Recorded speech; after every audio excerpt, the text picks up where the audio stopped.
sur le thème adorer le Dieu qui pourvoit à tous nos besoins. Philippiens 4, 19. Je lis pour nous au nom du Seigneur Jésus. Je lis pour nous au nom du Seigneur Jésus. Et mon Dieu pourvoira à tous vos besoins selon sa richesse, avec gloire en Jésus. Amen. Jean chapitre 4, verset 24. Dieu est esprit et il faut que ceux qui l'adorent en esprit et en vérité. Amen. Saint-Esprit vient nous enseigner sur le thème adorer le Dieu qui pourvoit à tous nos besoins. Nous voulons, au Père éternel, comprendre la dimension d'adoration à laquelle tu nous attends. Nous voulons, Dieu puissant, comprendre pourquoi nous devons adorer celui qui pourvoit. Viens nous éliminer ce matin, viens nous enseigner ce matin, viens nous instruire ce matin, et viens permettre que la parole que tu vas nous donner, qu'elle ait un impact positif dans nos vies au nom de Jésus. Père de gloire, tu dis, tu envoies ta parole et ta parole guérit. Que tous ceux qui sont sous le joug d'une affliction corporelle, d'une maladie, reçoivent la guérison ce matin par ton esprit au nom de Jésus. Père, tu dis ta parole nous fit échapper de la fosse, que toute fosse d'échec, de mort, de destruction, de honte, d'humiliation qui a été préparée pour l'un d'entre nous, pendant que nous recevons ta parole, que cette fosse soit refermée sur ceux qui l'ont brisée au nom de Jésus. Nous voulons te bénir, Saint-Esprit, que ce ne soit pas moi qui parle à ton peuple, mais que ce soit toi qui me parle en utilisant ma voix au nom de Jésus. Tu es Dieu, que je disparaisse et que tu apparaisses, que je diminue pour que tu croisses, que je me taise afin que tu parles. Au nom de Jésus, nous avons prié. Amen. Assieds-toi dans sa présence.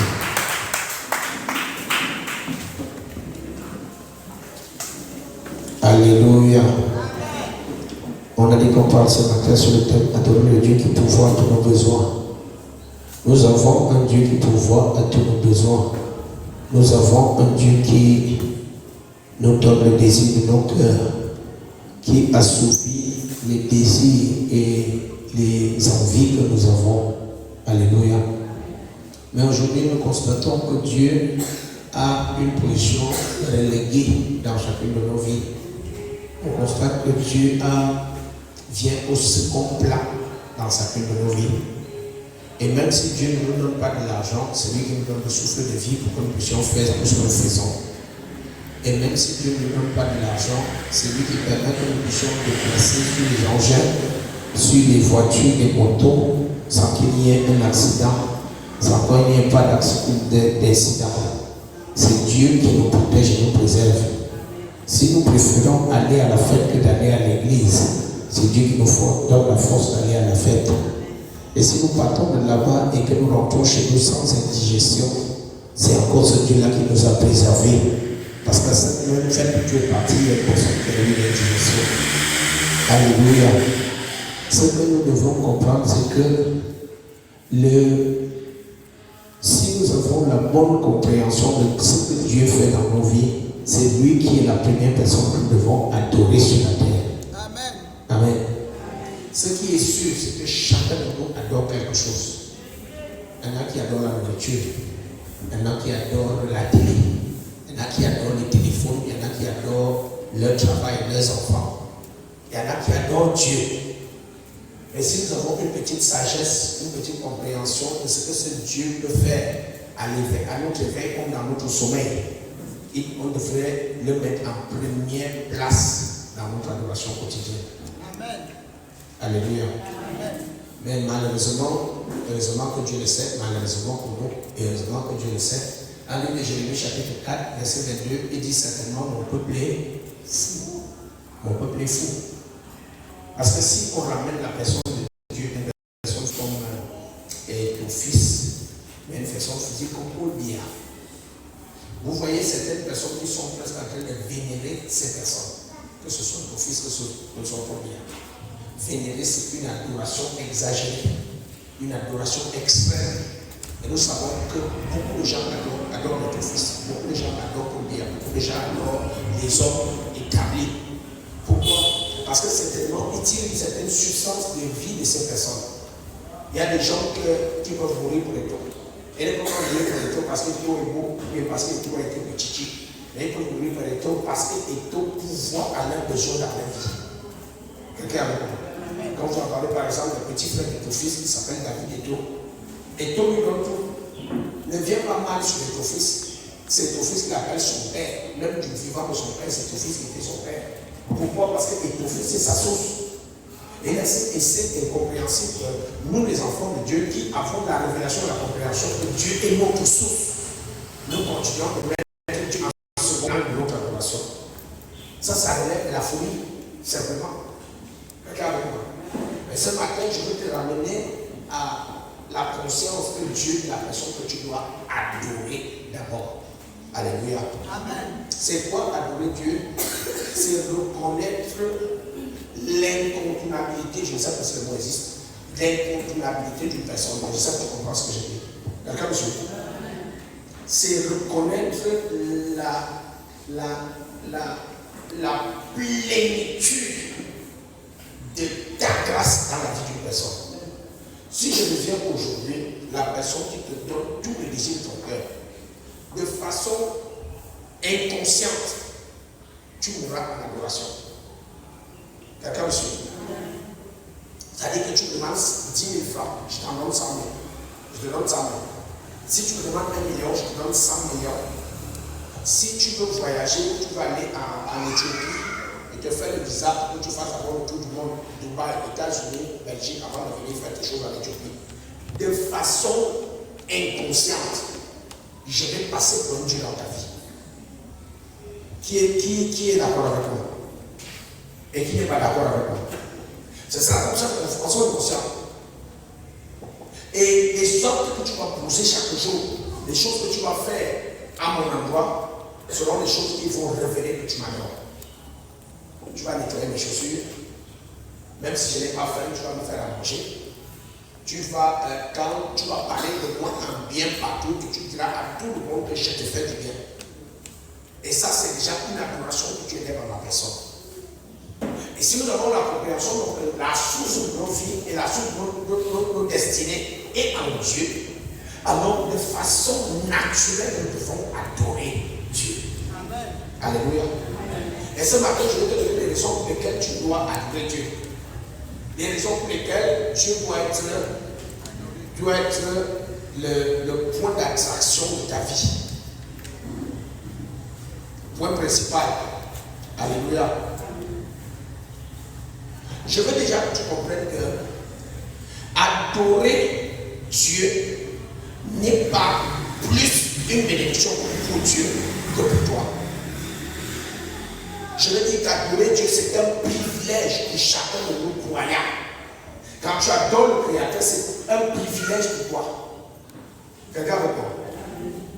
Je n'adore pas Dieu pour donner quelque chose à Dieu. J'adore Dieu parce que je suis un privilégié. Il y a des gens qui vivent sans adorer Dieu. Il y a des gens qui ne connaissent pas Dieu. Il y a des gens qui ne comprennent pas ce que c'est l'adoration. Et qui vivent sans le faire. Oh, moi j'ai eu la révélation, la compréhension en tant que chrétien que Dieu est ma source. Alors c'est quand je l'adore et je connais tout ce qui est lié à l'adoration, c'est un privilège pour moi parce que j'ai tout à gagner. Quelqu'un me suit? Amen. C'est moi qui gagne le plus dans cette relation. En tous les cas, Dieu ne changera pas. Que je l'adore, que je ne l'adore pas, il ne changera pas. Que je loue Dieu, que je ne loue pas, il ne changera pas. Que je paye ma dîme ou pas, que je donne des sacrifices, que je vienne à l'église ou pas, Dieu ne changera pas. Ça veut dire que si j'ai le privilège, si j'ai la grâce aujourd'hui de le connaître et de pouvoir me prosterner devant lui pour dire Seigneur, tu es grand, alors c'est un privilège pour moi. Merci pour cet appel. Et un chantement que j'aime bien, il dit le privilège que tu me donnes, c'est de t'adorer. Le privilège que tu me donnes, Seigneur, c'est de t'adorer. C'est un réel privilège. Moi, quand j'adore Dieu, je me sens privilégié. Je me sens privilégié. Je suis béni et infiniment quand j'ai un frère à moi que vous connaissez très bien, c'est avec nous très bientôt, le prophète, le docteur Yewel.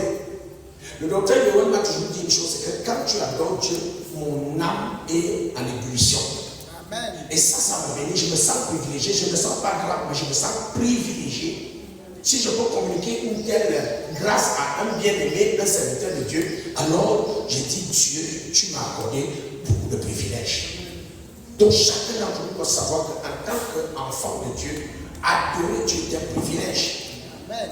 Et si tu sais que, par exemple, dis-moi, si aujourd'hui on te donne un laissez-passer, on te dit tu as accès à la présidence, quand tu veux, comme tu veux, et si tu as besoin, on va te satisfaire là-bas.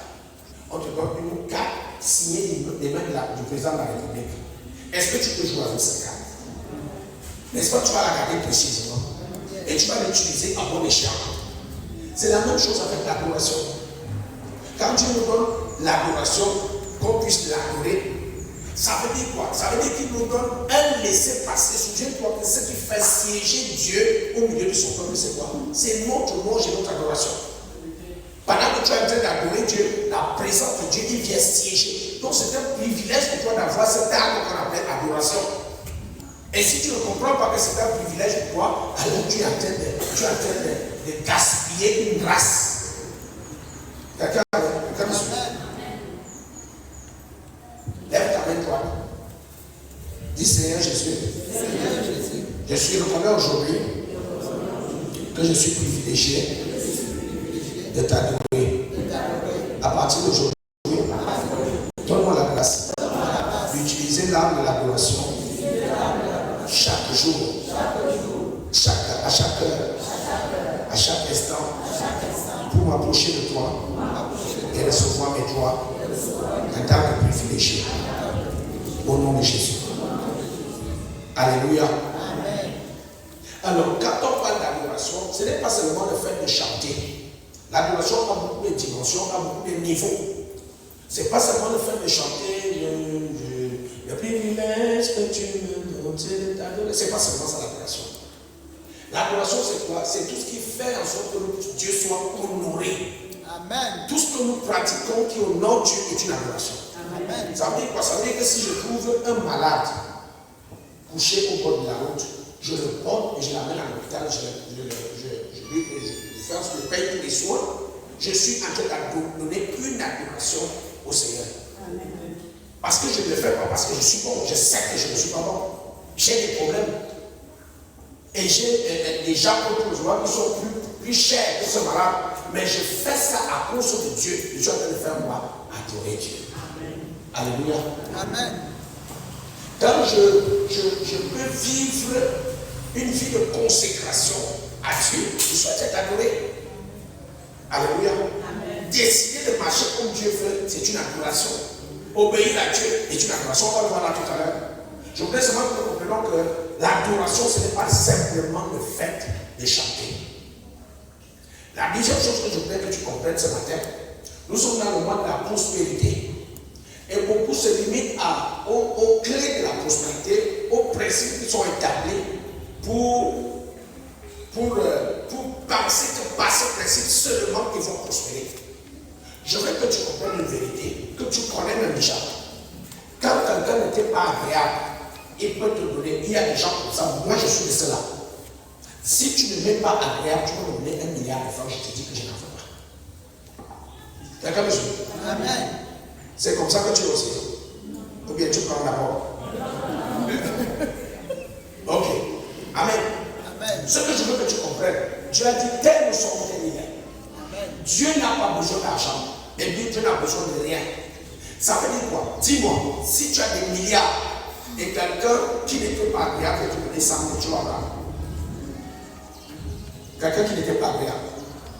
Est-ce que tu vas voir? Si tu as des milliards et quelqu'un qui médit de toi, qui fait ce que tu n'aimes pas, vient te proposer une affaire, tu vas accepter. N'est-ce pas? Je veux que tu vois juste l'image de la personne de Dieu et de nous. Dieu a tout ce qu'il veut, Dieu a tout ce qu'il désire. Et si nous ne sommes pas agréables à Dieu, tout ce que nous pouvons lui donner, il ne peut pas l'accepter. Quand tu lis dans le livre de Proverbes, je te dis souvent ce passage, Proverbes chapitre 29, je crois, verset 8, et dit si quelqu'un détourne son oreille ne peut pas écouter la loi, sa prière est quoi? Une abomination. Ça veut dire que Dieu ne reçoit pas sa prière. Or, Dieu aime les gens qui prient. Dieu aime les gens qui prient et il aime la prière. Parce que la prière est le seul moyen par lequel le chrétien ou l'être humain donne le quitus à Dieu d'opérer sur la terre. Amen. Il n'y a pas de moyen. Pour que Dieu opère sur la terre, il faut qu'une personne lui donne le visa pour qu'il puisse venir opérer sur la terre. Et le visa qui permet à Dieu de venir opérer sur la prière. Ça veut dire que si Dieu qui veut se faire connaître et qui veut se faire glorifier jusqu'aux extrémités de la terre, si ce Dieu-là peut trouver une prière comme abomination, on devrait se poser des questions. Quelqu'un me suit? Qui a créé le monde? Qui veut se révéler dans le monde? Qui cherche une personne qui peut se tenir à la brèche? Pourquoi donc quand tu es à la brèche en train de prier alors que tu n'obéis pas à la loi, tu dis ta prière est une abomination, tu ne la reçois pas? Ça veut dire qu'il y a des prières que Dieu reçoit, il y a des offrandes que Dieu reçoit, il y a des sacrifices que Dieu reçoit, il y a des dîmes que Dieu reçoit, et il y en a qui ne reçoivent pas. La première des choses que Dieu voudrait, avant de recevoir quelque chose de chacun d'entre nous, c'est que nous comprenions qu'il est Dieu et qu'il mérite notre adoration. Amen. Dieu veut être absolu, il veut être total dans la vie de chacun d'entre nous. C'est pour ça que dit dans Matthieu chapitre 6, verset 3, recherche la justice de Dieu. Ce qui est important en premier plan, ce n'est pas la dîme, ce n'est pas l'offrande, ce n'est pas la prospérité, ce n'est pas le semence, ce n'est pas la sacrifice. C'est chercher Dieu et de le mettre en première place dans sa vie. Chercher Dieu et de le mettre en première place dans sa vie. C'est notre adoration. Quelqu'un me suit? Alors, pourquoi nous devons mettre Dieu en première place? La première chose, on comprend, Dieu est le propriétaire de toutes choses. Amen. On a parlé de ça ici, je dis. Il est la source de tout. Quelqu'un avec moi? Amen. Dieu est le détenteur de tout. La Bible dit dans le livre de Somme, je crois, chapitre 4, à l'éternel, tout ce qu'elle renferme, le monde et tout ce qu'il y a, qui habite. Dieu est propriétaire de tout l'univers. Or, ma prospérité est dans l'univers. Alors, si je veux que Dieu me donne la prospérité, ma prospérité, j'ai le devoir de reconnaître ce Dieu comme le propriétaire de la prospérité. Quelqu'un veut dire? Dieu m'a établi intendant principal dans cette église. Tu ne peux pas me faire la guerre, tu ne peux pas me mépriser et venir me demander, dire un jour tu as la faim, tu mets les chaises. Vous pensez que je vais donner? Quelqu'un avec moi? Si on résume donc l'univers à la sens, Dieu est le propriétaire de toutes choses. Et voici tout ce qui peut nous permettre de prospérer, les chaises, les micros et tout ce qu'il y a ici. Est-ce qu'on peut donc prendre Dieu à la légère et espérer qu'il va nous donner ce qui appartient à sa maison, à son monde? Non. Ça veut dire que chacun de nous doit être conscient que pour accéder à la percée financière et à la prospérité, il doit vénérer Dieu, il doit honorer Dieu, il doit adorer Dieu, il doit magnifier Dieu. Alléluia. Amen. Si nous ne le faisons pas, nous pouvons maintenant venir pratiquer des principes qui ne vont pas. Regardez dans le livre de Lévitique chapitre 2. Lévitique 7. Si tu as besoin de quelque chose, fais un sacrifice volontaire, fais une offrande volontaire. Mais si quelqu'un peut faire une offrande volontaire qui soit mauvaise, je vais la recevoir, mais je ne vais pas la payer. Lévitique chapitre 2. Parle à Aaron et à ses fils et à tous les enfants d'Israël, et tu leur diras, tout homme de la maison d'Israël ou étranger qui offrira au Seigneur, soit l'accomplissement d'un vœu, soit offrande prend 100 défauts parmi les bœufs, les agneaux et les chèvres, afin que sa nourriture soit agréée. Il prend un mâle sans défaut. Continuez. Vous n'annoncerez aucune qui ait un défaut, car elle ne serait pas agréée. Alléluia. Si vous offrez une offrande qui a un défaut, elle ne sera pas agréée. Mais est-ce qu'on a dit qu'elle ne sera pas reçue? Il prend d'abord, comme toi aussi, avec la personne que tu n'aimes pas. Tu me suis? Donc on vient avec des dîmes, on vient avec des offrandes, on vient avec des sacrifices, des semences. On dépose, tu prends d'abord, mais ne les agrée pas. Alléluia. Regarde même ton enfant à la maison. Quand ton enfant est fâché contre toi, donne-lui ce qu'il aime là, tu le prends. Il ne prend pas tout le dos. Oh, les enfants ont un cœur pur exactement comme Dieu. Certains enfants, surtout les enfants d'avant, parce que les enfants de maintenant là, un enfant naît à 1 mois, il déverrouille le téléphone de son père. On met, voici le code. Il trouve ça. Alléluia. À quelqu'un qui m'a dit, est-ce que tu es sûr que l'enfant là c'est un enfant?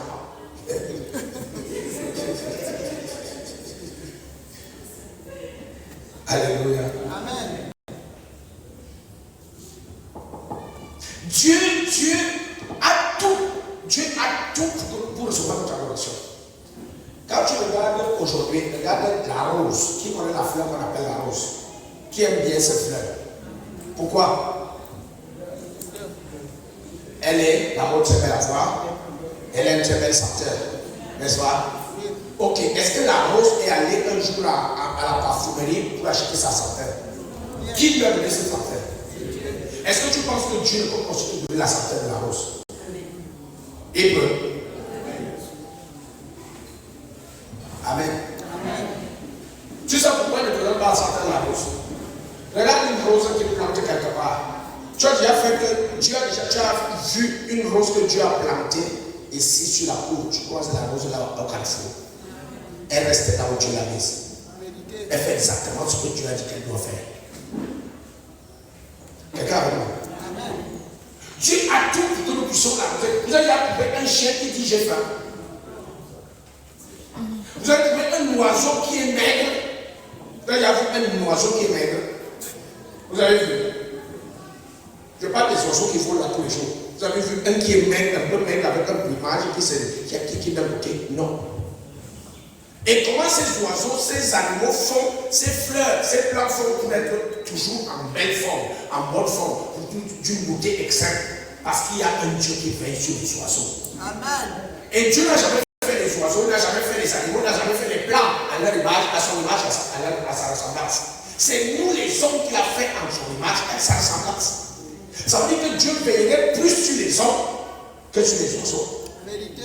Il peut donner la splendeur plus aux hommes qu'aux oiseaux. Je suis étonné de voir des gens qui font des cultures de fleurs. Ils plantent les fleurs et ils vendent ça très cher. Qui donne la beauté aux fleurs? C'est Dieu. Dieu peut nous embellir. Dieu peut nous donner tout ce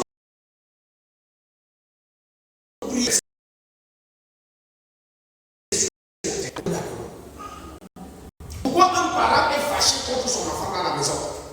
Parce que l'enfant ne fait pas ce que le parent demande de faire. Pourquoi un parent commence à dire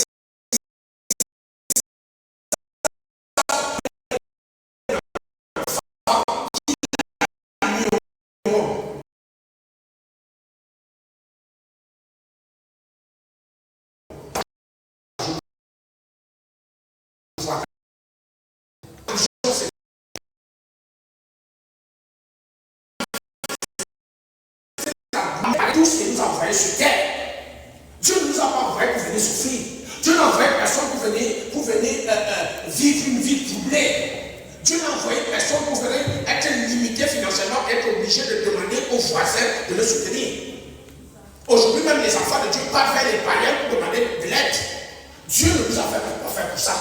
Quand je lis Jérémie chapitre 21, verset 11, il dit, il nous a fait pour des projets de paix et de bonheur.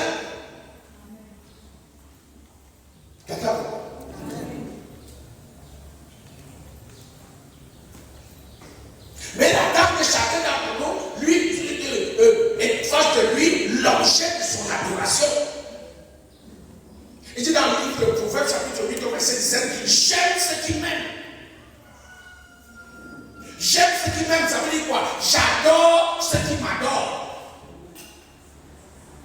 Ça fait quoi? Ça veut dire que j'élève ceux qui m'élèvent. Je distingue ceux qui me distinguent. Allez, 1 Corinthiens chapitre 2, verset 9, il dit ce sont des choses que l'œil n'a point vues, les choses que l'oreille n'a point entendues, les choses qui ne sont pas montées dans le cœur, les choses que Dieu a préparées pour ceux qui l'aiment.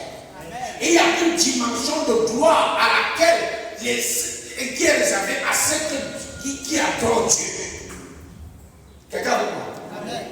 Quand tu es un véritable adorateur du Seigneur, il y a une gloire extraordinaire à laquelle tu es voué. Tu es condamné à manifester sa gloire sur la terre quand tu es un véritable adorateur. Quelqu'un avec moi? Amen.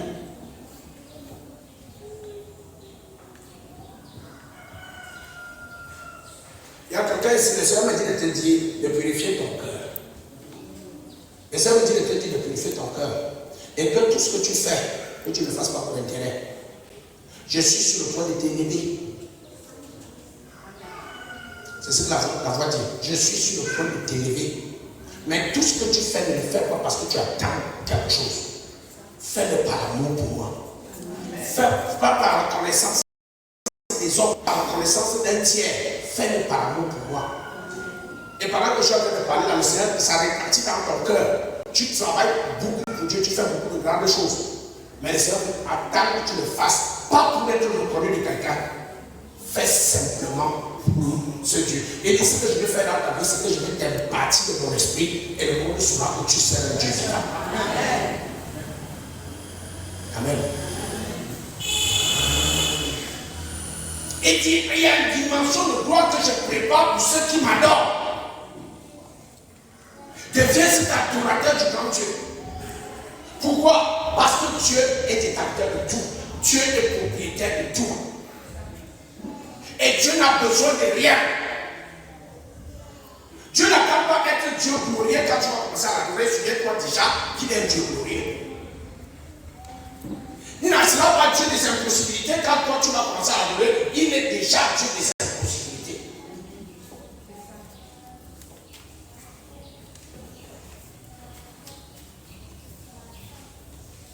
Tout ce dont tu as besoin, Dieu le possède déjà. Et je vais te dire une dernière chose, c'est que tout ce que tu attends de recevoir dans ton avenir, dans ta destinée, existe déjà dans le passé de Dieu. Et prends l'exemple pour que tu comprennes bien ce que je vais expliquer.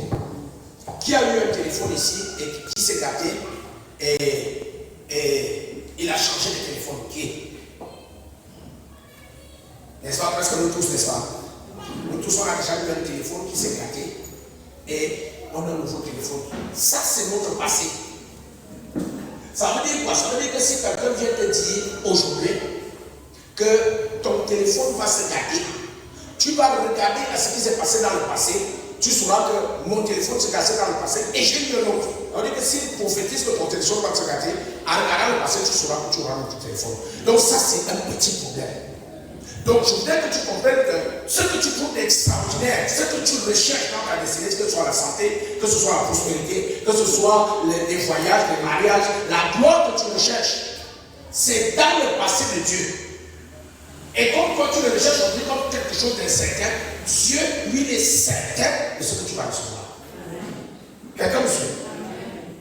D'où mon attachement devrait être un peu plus accru vis-à-vis de la personne de Dieu.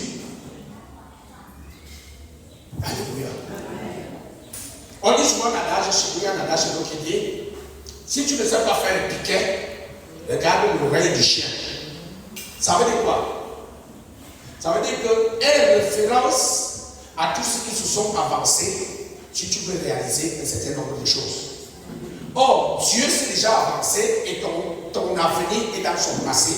Et référence à Dieu si tu veux réaliser quelque chose.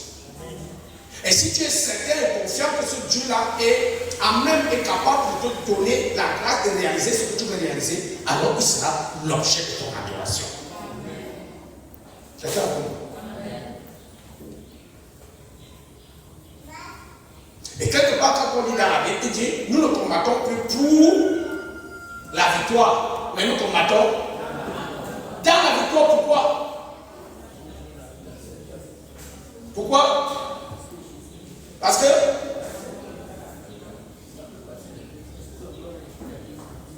pas d'effort, moi je parle pour tout le monde d'accord. Pourquoi nous combattons dans la victoire? C'est des gens qui n'ont pas les bonnes réponses. Je ne parle pas. Parce que oui, et nous faisons notre combat en Jésus. Donc nous combattons avec Dieu. C'est parce que nous sommes avec Dieu que nous combattons dans la victoire. Quelqu'un avec moi? Donc je dois adorer Dieu. Pourquoi? Parce que Dieu est propriétaire de tout l'univers. Il a l'or et l'argent. Matthieu chapitre 2 verset 8. L'or est à moi, l'argent est à moi, c'est l'Éternel qui s'amène. Quelqu'un me suit? Tout appartient à Dieu. Et ce Dieu est capable de partager tout ce qui lui appartient avec une personne qui est son adorateur. Alléluia. Voilà une raison suffisante qui va nous pousser à adorer Dieu. Un, Dieu est propriétaire de tout. Une deuxième raison qui va nous pousser à adorer Dieu. Deux, Dieu est le pourvoyeur de tout. Les passages que nous avons mis, Ephésiens Philippiens chapitre 4, verset 19, et mon Dieu pourvoira à tous vos besoins. Pourquoi les femmes aiment les vrais maris? Hein? Bon, les femmes disent non. Pourquoi vous aimez les hommes riches? Parce que il pourvoit à tous nos besoins, il donne l'argent. Et c'est pour ça que quand vous voyez une femme qui a épousé un homme riche, elle est presque hautaine à cause de son mari. Son mari est devenu un objet d'adoration, de vénération. Elle veut soumettre tout le monde parce qu'elle sent qu'il y a une autorité à côté d'elle. Est-ce que tu sais, toi, femme, qui te comporte comme ça, que Dieu est plus que ton mari? Pourtant, les femmes sont très ambitieuses. Je ne comprends pas pourquoi les femmes de cette église ne peuvent pas prendre Dieu pour acquis et commencer à se vanter avec Dieu. Elles veulent épouser des hommes riches. Mais ils ont un Dieu très, très prospère qui a tout, qui leur fait la cour tous les jours. Genèse chapitre 22, je crois, verset 14 là-bas. La Bible dit quoi? Abraham se retrouve devant l'autel de sacrifice où il est parti avec son fils Isaac offrir en sacrifice comme Dieu l'a demandé. La Bible dit quand il a voulu tuer l'enfant, la voix de l'Éternel lui dit ne m'importe pas ta main sur l'enfant. Alléluia. Je sais maintenant que tu m'as dit que tu ne peux rien me refuser. Mais la Bible ne s'arrête pas là. Elle dit que Dieu a pourvu à un agneau pour le sacrifice. Parce que quand il y a un autel, il y aura absolument un sacrifice. Quelqu'un me suit? Il n'y a aucun autel qui ne reçoit pas de sacrifice. Aucun sur la terre. Quand tu bâtis un autel dans ta maison, sois certain que les sacrifices seront faits là-dessus. Ça veut dire quoi? Tu dis, je vais bâtir un autel de prière dans ta maison. Dans ma maison. Tu installes l'autel, tu commences à prier et tu t'arrêtes. Tu penses que les sacrifices vont s'arrêter là? Non. Si tu ne veux pas sacrifier sur cet autel, quelqu'un d'autre, je vais pas sacrifier. Quelqu'un me suit? Qu'est-ce qui entretient la vie d'un autel? Des sacrifices. Ok. Quelqu'un habite dans une maison et il fait cette pratique et la maison devient hantée. Toi, tu viens entrer dans cette maison. Tu ne fais aucun sacrifice. Tu crois que les esprits là vont s'arrêter. C'est pour ça que vous entendez quelqu'un dit j'habite une maison hantée. J'entends les bruits dans la maison. La chose c'est quoi? Tu as trouvé un hôtel. Dépose les sacrifices. Si c'est les sacrifices sataniques qu'il a déposés, dépose les sacrifices à Dieu sur ce même autel. L'autel à la maison. Quelqu'un me suit? Vous savez ce qu'on disait de la maison dans laquelle nous avons fait 6 ans là-bas? On disait qu'elle était hantée. On disait qu'elle était hantée. On entendait le bruit de là-bas, les gens allaient alors que la maison était vide. Je vous dis, nous avons fait 6 ans là-bas. Je n'ai jamais rien vu. Nous sommes entrés là, tout ce que nous faisons, c'est prière. Mais dans la même maison, il y a des gens qui venaient passer comme l'église et la maison où on accueille presque tout le monde. Quelqu'un vient parce qu'il a un problème, mais quand il est là, il ne dort pas dans la nuit. Il ne dort pas. Il y en a qui me disaient qu'ils voient les serpents. D'autres qui me disaient qu'ils entendent des bruits, qu'ils entendent des voix. Dans la même maison où nous dormons. Pourquoi? Pourquoi?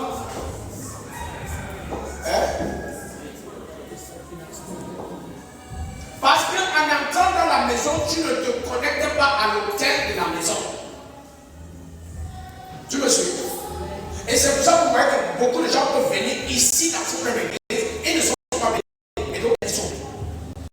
Parce que tu n'es pas connecté à l'autel de la maison.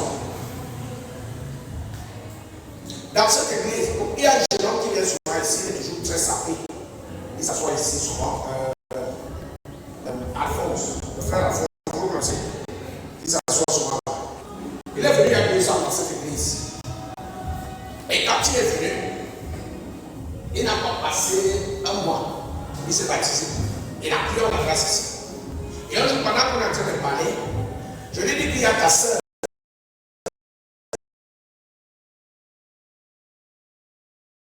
qui veut se veut là. Et puis, va dire à ta grande soeur de venir, Dieu va lui donner un enfant. Il a envoyé, il a appelé sa soeur, elle était embauchée, elle n'est pas venue. La raison pour laquelle elle n'est pas venue était valable. Dieu peut dire avec ses frères, il lui dit ta soeur va embaucher. Et puis c'est comme ça que quelques 6 mois après, il vient me dire que sa soeur est tombée enceinte. Il dit c'est bon, ta soeur est tombée enceinte, mais il y a quelque chose qu'il faut travailler dans la grossesse de cet enfant. Parce qu'il y a beaucoup d'attaques spirituelles. Dis à ta soeur de venir. La même chose qui a empêché la soeur de ne pas venir, encore empêché qu'elle ne vienne pas. Elle n'est pas venue. On a commencé à prier. Et il faut quand même lui dire de venir. On a prié, on a prié. Et la soeur a fini par accoucher. Sauf que quand elle accouche un enfant déformé. D'accord, monsieur? Elle accouche un enfant déformé. Et c'est après l'accouchement, quelques 5 mois après l'accouchement, qu'elle vient avec l'enfant. Je dis, mais pourquoi tu n'es pas venu depuis? Elle dit, la personne avec qui je suis a refusé que je vienne. Voilà une grâce qui est disposée pour sa vie. Mais il y a une déconnexion de l'autel qui parle de la grâce dans sa vie. Et c'est ce que vous voulez ce genre de résultats. Quand tu ne te connectes pas à un autel, tu pourrais peut-être recevoir la grâce de l'autel, mais ce grâce ne sera pas parfait dans ta vie.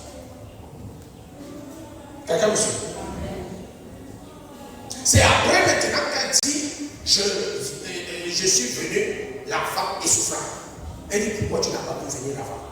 Est-ce que tu peux venir appeler le monsieur là qui est le père de l'enfant? Tu lui dis d'aller résoudre le problème de cet enfant. Elle dit il ne peut pas résoudre. Tu dis pourquoi tu peux pas venir? Nous avons un hôtel. Quand on est sur cet hôtel, si tu es là, connecte-toi à l'hôtel. Il y a des choses extraordinaires que je vis et que je vois dans cet hôtel. C'est le même hôtel où tu te plains, c'est le même hôtel béni et transforme les vies. Ma mère, ta fille est où aujourd'hui? Elle est en France, n'est-ce pas? Ta fille, tu l'as menée ici il y a 2 ans, n'est-ce pas? Je lui ai dit quelque chose. Que tu vas la séparer avec quelqu'un pour que sa fille avance. C'est vrai, n'est-ce pas? Et elle est partie, elle est revenue, elle ne s'était pas encore dit la relation que tu as, elle n'est pas bonne pour toi.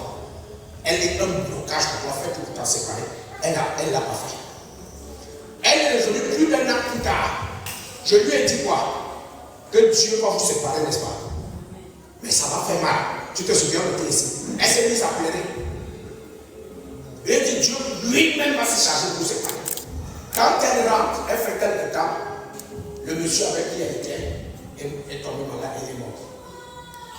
Elle m'a appelé dans les larmes, elle dit, c'est ce que je t'avais dit depuis, parce que je l'avais reçu clairement, et je t'avais dit, je ne peux pas te dire, si je te dis ce que Dieu doit faire, tu vas faire. Et c'est comme ça que Dieu les a séparés. Et elle est revenue ici une fois de plus pour rendre grâce à Dieu à sa façon. Et elle est repartie. Depuis qu'elle est repartie, elle ne fait rien sans m'appeler. Par 3 fois, elle m'a appelé, elle me dit, voici, il y a ça. Je lui dis, pas. Maintenant même là, on va te donner ce que tu as là. La première fois, c'était pour les papiers. Elle me dit, non, ce soit compliqué. Je lui dis, ce soit compliqué. Quand tu n'as pas la grâce de Dieu, mais aujourd'hui tu parles avec la grâce de Dieu, il faut te donner ces papiers aujourd'hui. C'était un jeudi soir pour la prière. Vendredi matin, quand elle est partie, la procédure n'a pas été la même. Le monsieur a dit, on va te donner tes papiers. Pourquoi? À cause de la grâce sur l'autel. Quelque temps après, elle m'a dit, elle veut un travail. On a prié, je lui ai dit, Dieu te donne un travail. Elle a dit, je veux un travail. Et pendant qu'elle est dans ce travail, elle me dit, je n'aime plus le travail.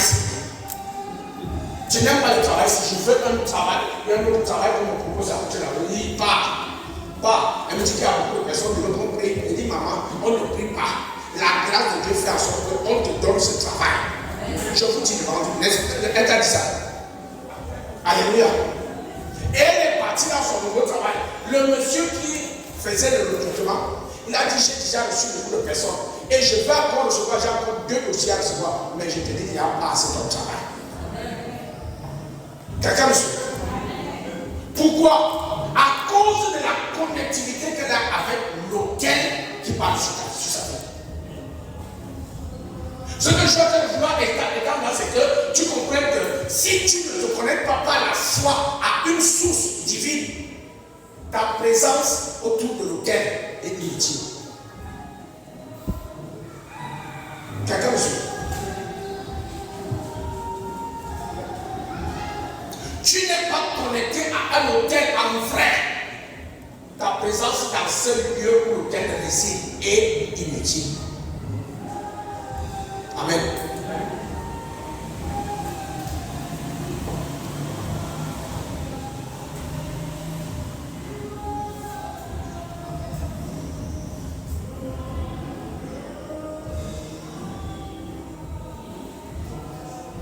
Beaucoup de gens sont troublés par un petit fait. Je te dis pour cette chose, tu ne sais pas pourquoi l'Esprit du Seigneur m'amène de son côté.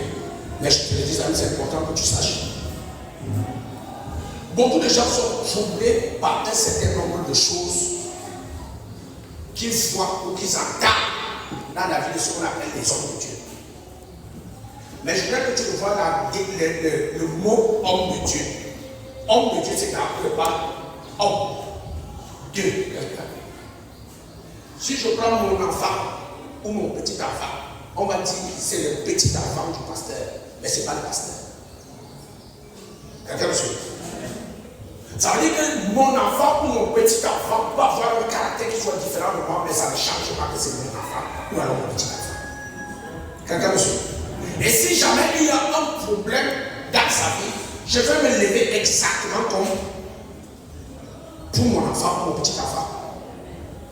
Ce que je voudrais que tu comprennes, c'est que arrête de regarder la vie des hommes de Dieu. Si le fait que tu n'aies pas de foi, c'est à cause de ce que tu vois je fais, ou alors que tu entends que je fais, tu es en train de perdre ton temps ici.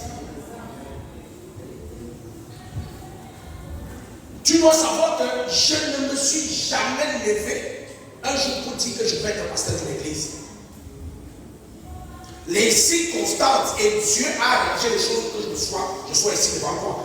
Si, je ne sais pas qui a déjà été là quand je suis en train de prier, dire à Dieu que pardon, prends l'affaire si tu veux rappeler quelqu'un d'autre. Amen. Si Dieu me demande aujourd'hui, est-ce que tu veux vraiment continuer le ministère, tu me dis, papa, je ne veux pas. Ou alors, si tu veux que je fasse encore le ministère, amène-moi aux États-Unis. Mais ici, là, je ne veux plus. À cause de quoi? À cause des frustrations que j'ai dans le ministère. Mais ça ne change pas que je suis celui que Dieu a établi.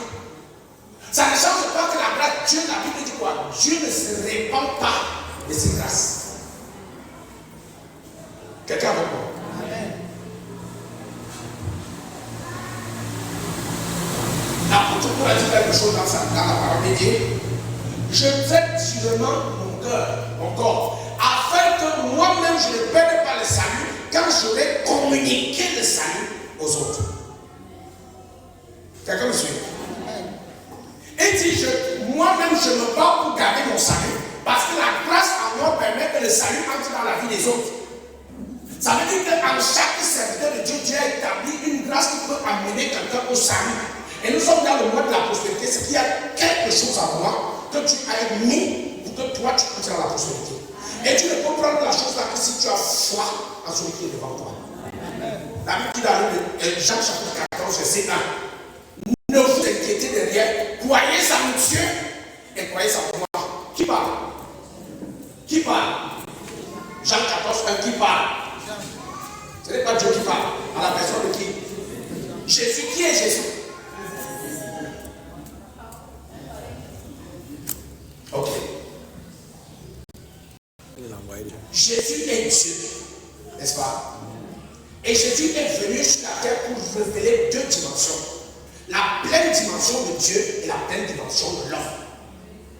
Donc quand Jésus parle, il dit, ne vous inquiétez de rien, mais en toute chose, croyez en Dieu, croyez en moi, à la personne de Dieu. Croyez que c'est Dieu qui vous parle. Et croyez en moi, la personne qui vous parle. Donc on croit en Dieu et on croit à la personne qui nous parle. Les deux marchent ensemble. Pourquoi? Quand tu dis Dieu, chapitre 20 au verset 20, et dit, croyez en l'Éternel et vous serez affermis. Être affermi, c'est avoir la foi. Croyez en le Dieu éternel, vous serez la foi. Croyez en son serviteur et vous réussirez. Ton amen est boiteux. Ton amen est ignorant. Dis bien. Le lendemain se mit en marche de grand matin pour le désert de Tékoa. À leur départ, Josaphat se présenta et dit, écoutez-moi, Juda et habitants de Jérusalem, confiez-vous en l'Éternel, votre Dieu, et vous serez affermis. Confiez-vous en ses prophètes, et vous réussirez. Donc si tu veux réussir, tu dois te confier à qui?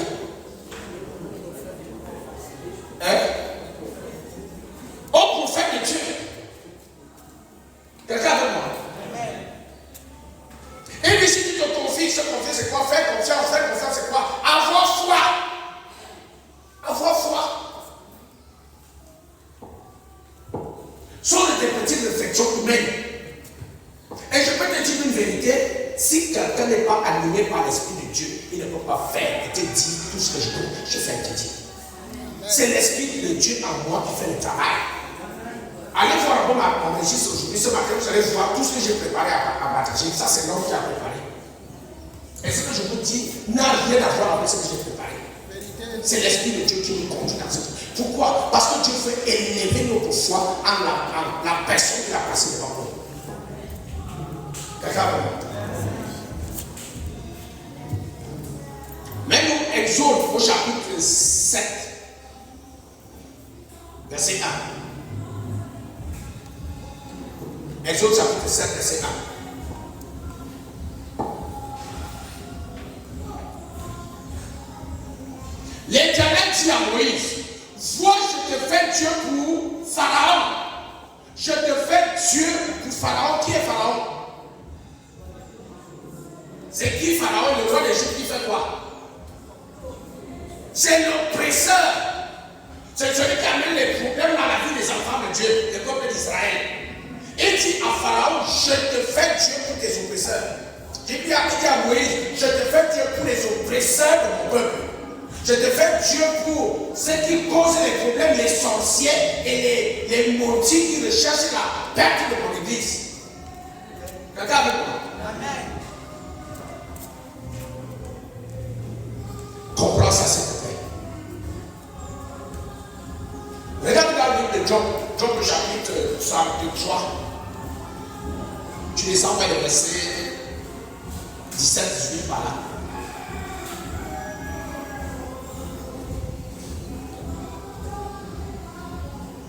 Verset 19-18.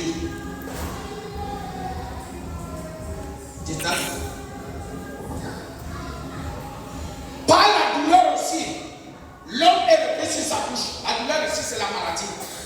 Quand une lutte continue, vient agiter ses os. Il lutte, donc il souffle dans les os.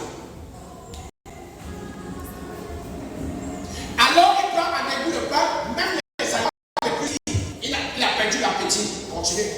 Sa chair se consume et disparaît. Ça veut dire qu'il maigrit. Ses os, quand le voyait plus sombre, il s'annule. Quand la personne a déjà trop maigri, on voit ses os. Donc il est malade. Continue. Son âme s'apporte de la force et sa vie est messager de la mort. Donc il est en train d'aller vers la force de la mort. Continue.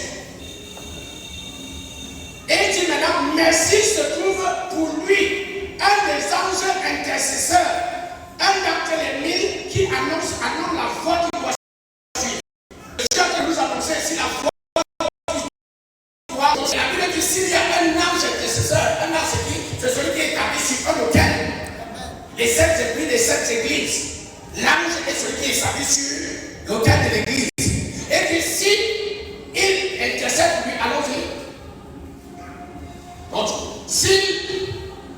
Continue.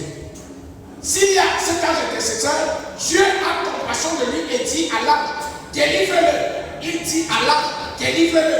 Il dit à l'ange, Dieu dit à l'ange, afin qu'il ne descende pas dans la fosse, j'ai trouvé une rançon. La rançon ici pour le peuple qui est malade, c'est quoi? C'est quoi? Vous ne suivez pas la leçon. S'il y a un ange qui intercède pour lui, Dieu dit à l'ange, délivre-le, j'ai trouvé une rançon. La rançon, c'est quoi?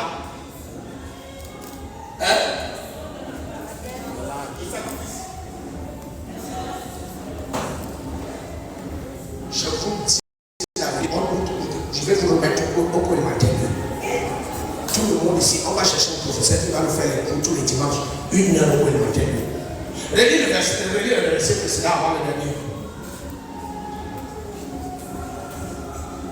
Le verset précédent avant le dernier, ça c'est le dernier verset. Mais s'il se trouve pour lui, pour le malade, un ange intercesseur, une personne qui prie pour lui, un d'entre les 1000 qui annonce à l'homme la voie qui doit suivre. Quelles sont les personnes qui annoncent aux hommes les voies qu'ils doivent suivre sur la terre? C'est les pasteurs et les serviteurs de Dieu. Alors s'il y a une personne qui annonce comme ça et qui intercède pour le malade, Dieu a compassion de lui et il dit délivre-le. Dieu a compassion du malade et il dit à l'ange, la personne qui prie, le pasteur, délivre-le. Car j'ai trouvé une rançon. La rançon, c'est quoi?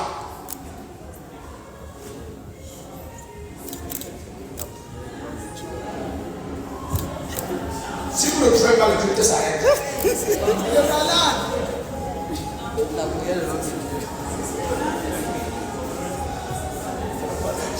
une rançon. Dieu dit délivre-le quand j'ai trouvé une rançon. La seule chose que tu as trouvé quand il est intervenu, c'est qui? C'est l'ange. La rançon, c'est l'ange. Amen. Quand tu as trouvé son âme, il peut lui demander de te délivrer de la maladie. Je veux que tu comprennes la place de la personne que Dieu place devant toi. Et si tu n'as pas assez confiance à la personne que Dieu place devant toi, s'il te plaît, change l'église. Change l'église. Parce que tu as été le père de ton temps. Quand tu lis dans la Bible d'Hébreux chapitre 4, la Bible dit, la parole de repos leur a été donnée, mais ils n'ont pas mis de la foi. Ils n'ont pas mis la foi dans cette parole. Ça veut dire que si un ange est devant toi et proclame quelque chose, tu n'y mets pas de foi, cela ne te servirait de rien.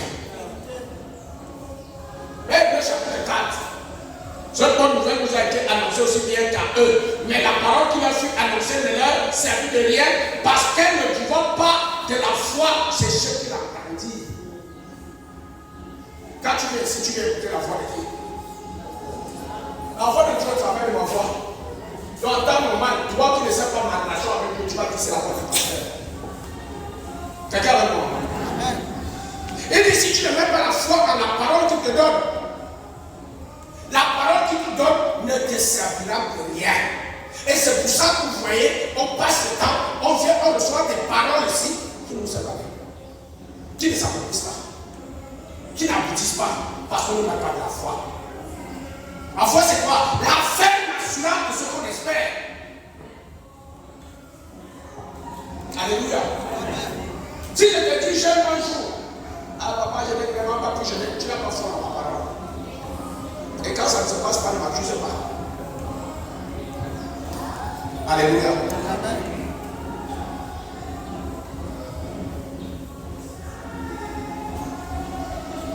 Donc je disais que Dieu est le pourvoyeur. Je dois considérer ce Dieu-là comme celui qui peut donner une suite à mes requêtes, un exaucement à mes prières, qui peut ouvrir des portes nouvelles dans ma vie. Et c'est pour ça qu'il doit être l'objet de mon adoration. Quelqu'un m'a dit, je le fais par intérêt, il est libre de dire ce qu'il veut. Quand tu lis la Bible dans le livre de Job, Job chapitre 1, quand Dieu dit à Satan, voilà, est-ce que tu as vu mon serviteur Job? Il me craint, il me respecte et il est béni. La Bible, Satan a posé la question à Dieu. Est-ce de façon désintéressée que Job t'honore? N'est-ce pas parce que tu lui as donné beaucoup de bien? Job craignait Dieu. Pourquoi? Parce que Dieu l'a béni. Ce n'est pas mauvais. Quand je sais que Dieu me bénit, je dois le craindre. Regardez l'apôtre Pierre, l'un des meilleurs apôtres de Jésus. La Bible dit que l'apôtre Pierre était torse nu. Et il était sur la plage. Il n'a rien péché.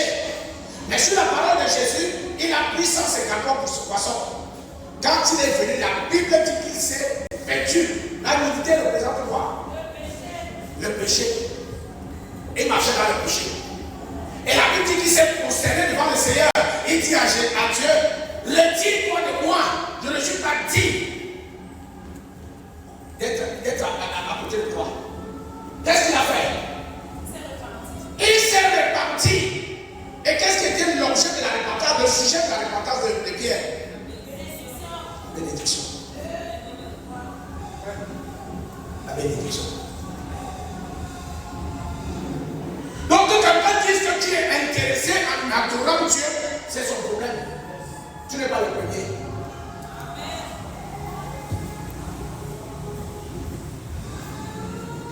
Alléluia. Dieu doit être l'objet, le sujet de notre adoration chaque jour. Adore Dieu. Pourquoi nous devons adorer Dieu? La troisième chose.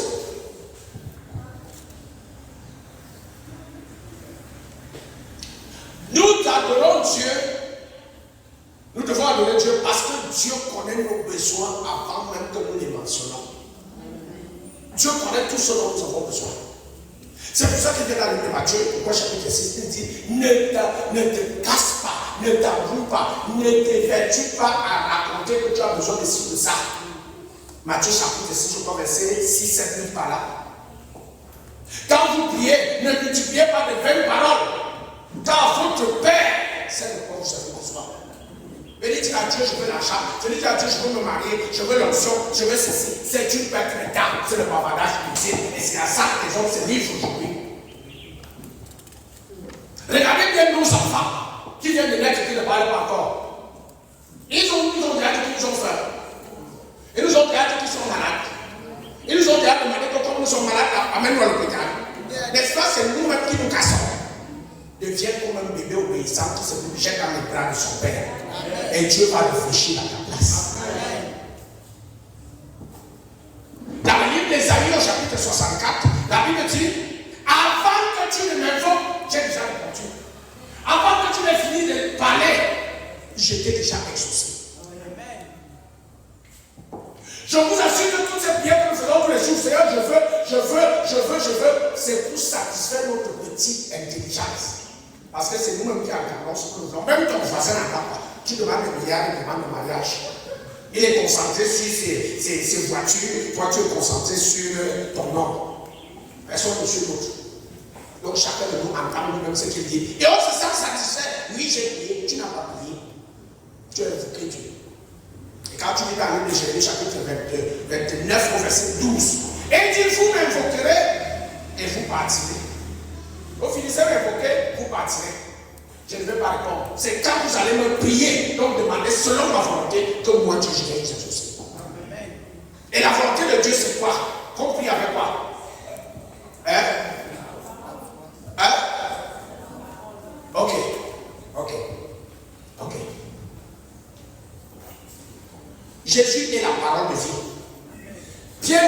battu, il lui a dit, à qui irions-nous?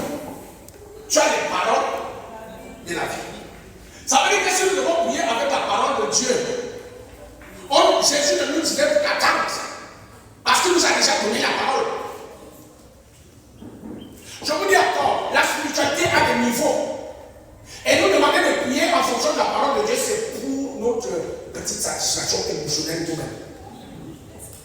Dieu leur a dit à parler le Saint-Esprit. Et le Saint-Esprit intercède pour nous parce que nous ne savons pas ce qui nous convient de demander dans nos prières. Et quand le Saint-Esprit intercède au travers de nous, c'est la prière à l'âme qu'on ne entend pas. Quelqu'un me suit? Donc Dieu a dit, priez par l'Esprit. Et quand tu pries par l'Esprit, la véritable chose que tu fais, c'est que tu attires l'Esprit de Dieu sur toi. La véritable prière que tu fais quand tu pries à l'âme, tu es en train d'attirer, tu es en train de travailler dans le spirituel pour te connecter, devenir un avec le Saint-Esprit. Et quand tu es déjà un en toi, c'est lui qui amène l'accomplissement de la parole. Toi, tu n'as rien à faire. C'est lui qui te transforme. Dans le livre d'Ézéchiel au chapitre 36, verset 27, la Bible dit, je vous donnerai mon esprit et je ferai en sorte que vous obéissez à mes ordonnances. Donc, qu'est-ce qui fait que nous obéissons aux ordonnances de Dieu? Le Saint-Esprit. Et le Saint-Esprit est où? Il dit, mon corps est le temple, il doit habiter en nous. Et pour qu'il habite en nous, il faut que nous nettoyions la maison. Et c'est pour ça qu'il faut que nous soyons en feu. On prie d'abord pour épurer nos corps. Et là, il vient s'établir. Je parle de cette personne. Il y a quelqu'un, j'ai parlé là tout à l'heure, tu te le connais, tu ne le connais pas. Je m'en fous. Le Seigneur m'a dit de purifier ton cœur. Les motivations et les pensées que tu as quand tu es en train de me servir dans ton parcours chrétien. Qu'il y a beaucoup d'impureté. Il y a beaucoup de mauvaises motivations dans tes pensées, ton système de pensée vis-à-vis de ton Dieu. Et il faut que tu te nettoies parce qu'il m'a montré une vision où tu étais en train de te battre. L'Esprit de Saint voulait infuser à toi. Mais comme il a trouvé beaucoup de saleté, il t'a amené pour ce que nous faisons souvent, ce qui se passe dans les églises. Mais quand quelqu'un est sous l'onction du Saint-Esprit, il commence à arriver. Vous savez qu'est-ce qui se passe? C'est le Saint-Esprit qui est la sainteté qui a trouvé les impuretés dans la personne. Et le combat commence. Amen. Parce que quand le Saint-Esprit trouve que ton temple est propre, la Bible dit l'Éternel descend dans le calme. Dans le calme.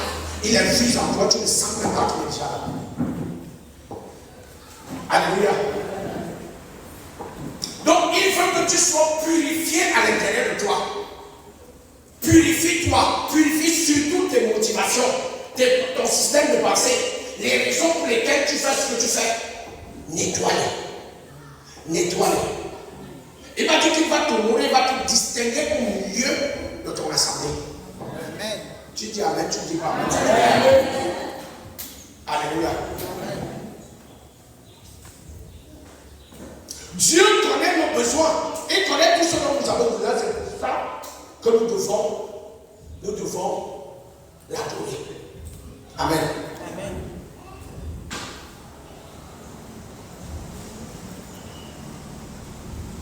Une autre chose que nous devons comprendre, c'est que notre Dieu est digne d'adoration.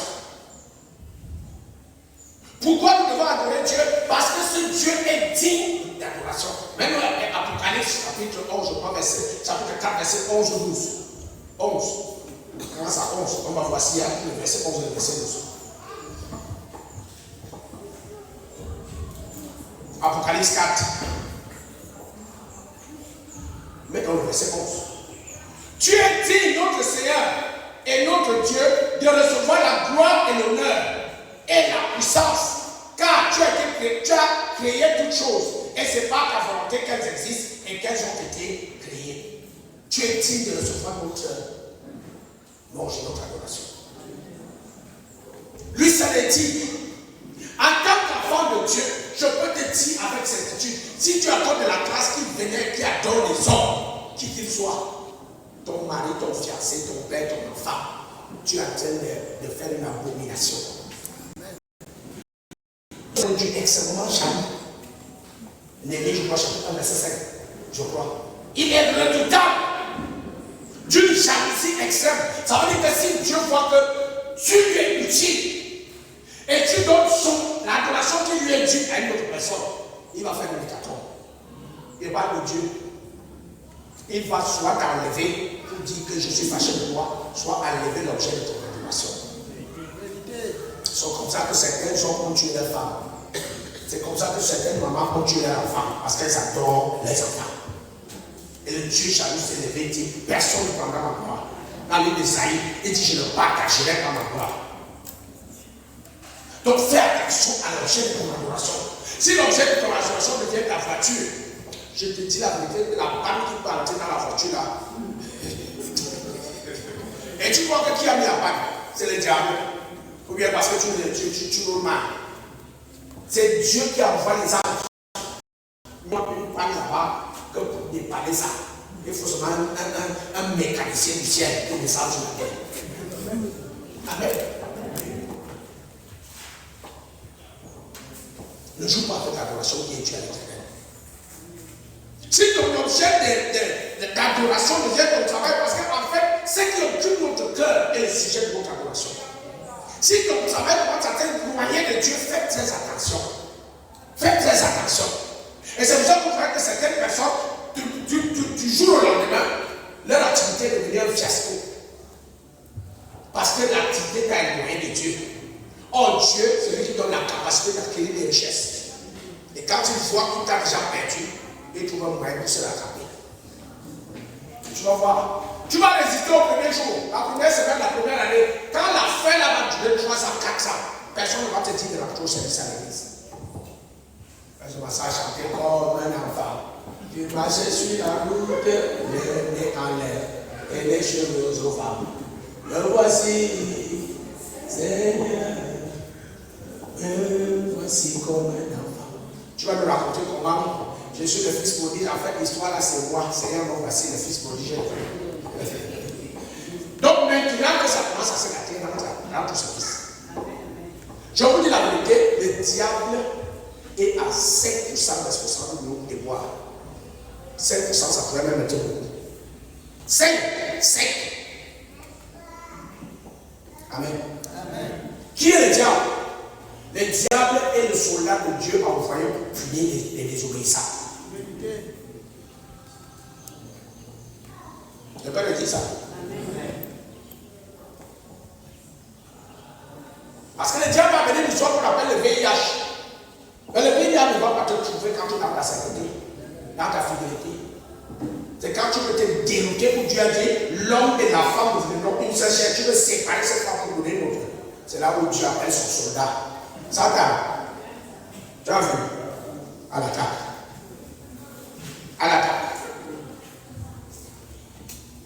À l'attaque. Et puis quand tu as le VIH, oh Dieu, vraiment, c'est que le diable a fait. Il rit. Il ne sait même pas que c'est moi. Il vient me prier alors que c'est moi qui ai fait. Ok, continue. La femme de l'homme là a versé l'eau chaude, tu vois. L'eau chaude, elle s'attend trouver chez toi.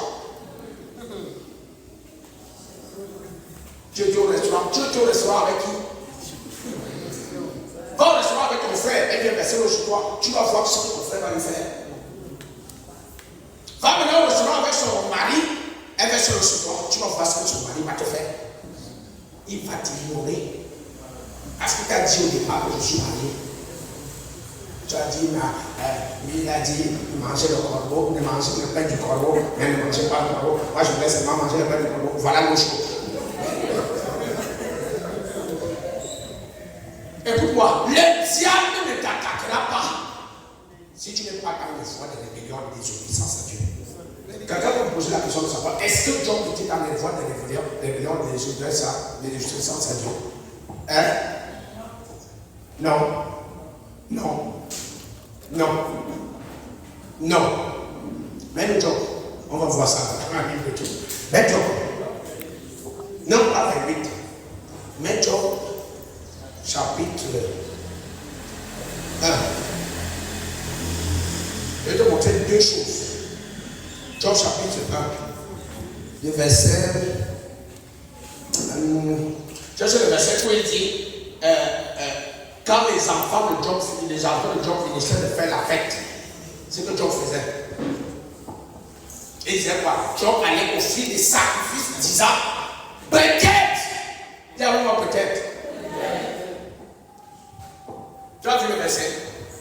Et quand le jour de festin était passé, Job appelait et sanctifiait ses fils. Puis il se levait de bon matin et offrait pour chacun d'eux un holocauste. Car Job disait, peut-être mes fils ont péché. Et ils ont offensé Dieu dans leur cœur. Les fils ont fait quoi? Ils ont offensé Dieu. Et Job faisait quoi? Il pensait qu'on peut corrompre Dieu. Tu viens avec des enfants qui pêchent. Et au lieu de les redresser, tu vas offrir des sacrifices pour que Dieu les pardonne. Marche avec les enfants qui pêchent. Tes enfants font le péché dans ta maison, ça va te tomber sur toi. Voilà le problème de Job. Un problème. Qui n'est pas d'accord avec moi? Il était seul. La Bible dit montre à l'enfant la voie qu'il doit suivre. Si tu ne montres pas à l'enfant la voie qu'il doit suivre, l'enfant va par ses mauvaises voies, il va souiller ta maison. Dis le livre de Josué chapitre 7. On te dit, il y avait un homme dans le peuple d'Israël, il s'appelait Akan. Akan a pris ce qui était voué par l'interdit. Dieu a dit, quand vous faites la guerre, ne touchez pas au butin des gens que vous battez. Ils sont partis, ils ont fait la guerre un peu, ils ont gagné le combat. Et Josué a pris l'or, un lingot d'or, il a caché sous sa table. Dieu a dit, ne le faites pas, il l'a fait. Qu'est-ce qui s'est passé? Tout le peuple d'Israël a continué d'aller à guerre, on est battu. Il part à guerre, on est pas. Il part à guerre, on est pas. Josué vient devant Dieu. Il dit, mon père, tu as dit que tu vas être avec nous et qu'on ne va pas avoir de défaite. Qu'est-ce qui se passe? Il lui a dit, va voir. Un des fils de la maison d'Israël a touché à ce qui n'est pas bien. Ne tolère pas l'autre si je te dis la vérité. On ne corrompt pas Dieu. Tu ne peux pas vivre dans la débauche. Ton avance c'est un agent d'immoralité. Et tu viens déposer la dîme. Et tu crois que Dieu va accepter ça. Il n'accepte pas. Tu viens donner une femme. Quand nous vivons dans le démon, dans le péché, la seule chose que Dieu nous ordonne, changer de caractère, fuir le péché, abandonner la vie de péché. C'est la seule chose qui peut nous sauver devant Dieu. Quelqu'un avec moi? Premier péché, deuxième péché. Job a une femme. Et la Bible nous dit clairement, homme, aime ta femme. Nous savons que les femmes ont une bouche pour parler. Nous savons que leur devoir, chaque jour, chaque femme doit sortir 5000 mots. Si elle n'a pas encore sorti, ça elle est étouffée. Donc parfois, comprenez les femmes. Quand on dit femme en Ewondo, on dit avant le fusil. Femme en Ewondo, Mininga, avant le fusil. Prends un PA, tu ouvres ta bouche, tu mets ça là, tu vas comprendre. Alléluia. La femme de Job vient lui dire, maudit Dieu et meurt. Job l'a traité comment? Insensé. Voilà la femme que tu aimes. Et s'il te plaît, Job sert sa femme d'insensé pendant qu'il est malade. Et quand il va bien. Laisse-lui. Si quelqu'un est en agonie, la Bible dit qu'il avait les ulcères partout. La Bible dit qu'il avait tout perdu. Et voilà un homme qui a tout perdu, qui parle de sa femme, qui doit aimer la femme insensée, villageoise. Quand il est malade, imaginez qu'il est en santé. Est-ce qu'il ne va pas dire à sa femme? Pour sauver, tu viens d'où? Tu es quoi? Tu n'es rien, tu m'as trouvé ici, j'avais tout. N'est-ce pas? Voilà l'homme qui aime sa femme. Faites très attention à l'être qu'on appelle la femme. Quand tu te l'as confié, donne-lui tout l'amour qu'elle mérite. Ce que je te dis. Je ne parle pas, je ne suis pas dans les histoires de copains-copines, je parle de femmes. Dans le copinage, copain-copine, tous les coups sont permis, vous êtes dans le péché, vous continuez de pécher. Mais quand on parle de femmes, que tu l'as déjà pris devant Dieu, devant les hommes, ne joue pas avec ta femme. Ne joue pas avec ta femme. Amen. Amen. Pareil pour la femme. Ne joue pas avec ton mari. Quand il faut se soumettre, soumets-toi. Quel que soit le problème qu'il y a, soumets-toi d'abord à ton mari. Quelqu'un avec moi? Vous savez, il y a une génération d'hommes qui savent voir les femmes qui ont fait le thoracique à leur frère ou leur ami. Si une femme ne peut pas faire le thoracique, tu ne dois pas rester avec elle. Je parle de langage. Parce qu'il y a certains hommes, je suis de cela. Quand tu trouves la femme, c'est pour la vie. En temps normal, tout ce que ta femme te dit de faire, tu dois le faire. Quand c'est pour le bien-être de ta famille, de ta maison, de ta vie. Il n'y a pas ton copain, il n'y a aucun ami qui peut être plus important que ta femme. Et vous voyez la catégorie de personnes, il est avec sa femme, quand il décide de faire comme sa femme demande, on commence à dire que non, la femme domine. Laissez qu'elle domine. C'est pour ça qu'on est épousé pour elle domine. Parfois on te montre, est-ce qu'une femme va te dominer? Vous voulez savoir le vérité? Si Dieu trouvait que les hommes étaient assez capables, il n'allait pas apporter la femme. Parce que quand il apporte la femme, il dit, je te fais une aide, je vois que tu es un fainéant, je vois que tu es incapable, je vois que tu es un zéro, je t'amène quelqu'un qui peut t'aider. Quand tu as ta femme, chéris-la, même si on dit que, même si c'est ta famille qui te fait la guerre, tu as déjà marché, laisse dire à ta famille de ce qu'elle ne marche. Ils sont une seule chair. Quelqu'un me suit? Amen.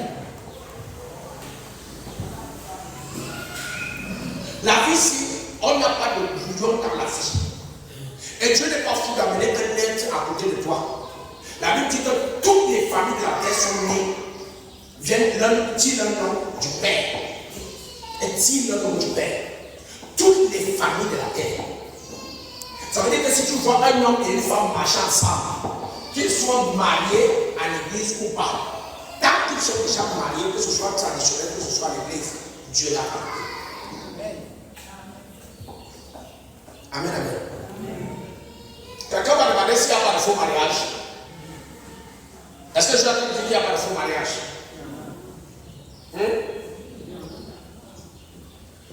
Je veux expliquer une vérité. Il y a des gens que Dieu aime et qui ne veut pas perdre. Amen. Ça veut dire quoi? Ça veut dire que s'il me dit à moi, par exemple, je sais que Dieu m'aime et je sais qu'il m'aime beaucoup. S'il me dit à moi, par exemple, n'épouse pas cette femme, et moi je dis je vais l'épouser, il va me laisser l'épouser.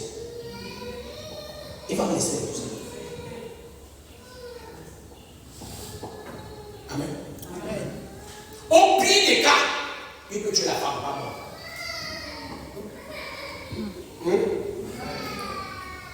Maintenant, s'il a aussi un intérêt particulier pour la femme, il va nous laisser le dire, on va se marier.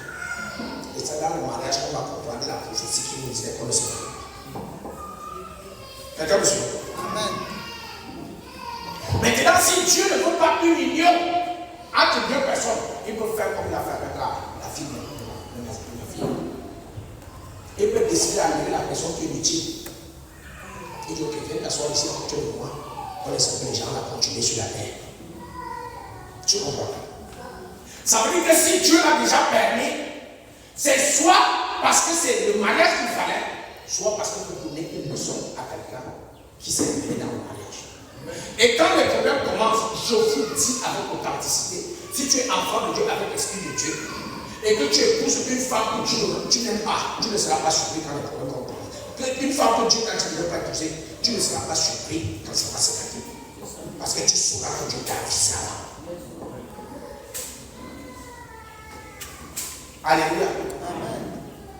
C'est un peu comme ce problème que nous avons tout le temps, prêter l'argent. Quand tu as des gens, quelqu'un vient te demander à vous faire de l'argent, le Saint-Esprit va te dire non. Si tu t'entêtes à donner, ça va vous faire des problèmes. Et dans la plupart des cas, la personne ne rembourse jamais cet argent. Donc quand le Saint-Esprit a dit ne prête pas, même si tu as 1 milliard et demi, si tu veux prêter, enlève le nom prêter, change pas par donner. Tu dis, je ne te prête pas, je te donne. Tu as le cœur tranquille. Parce que si tu dis prêter, vous aurez des problèmes jusqu'à la fin du monde. Alléluia. Donc pourquoi nous devons adorer Dieu? Parce qu'il est digne de notre adoration. Avant qu'on ne clôture ce message, je voudrais, s'il vous plaît, vous demander une petite faveur. C'est que nous fassions un effort de venir à l'église à l'heure. Amen. Faisons un effort de venir à l'église à l'heure. Faisons un effort. Même les 10, faisons l'effort de venir à l'heure. Amen. Pourquoi nous devons adorer Dieu? Parce que Dieu est fidèle dans ses promesses.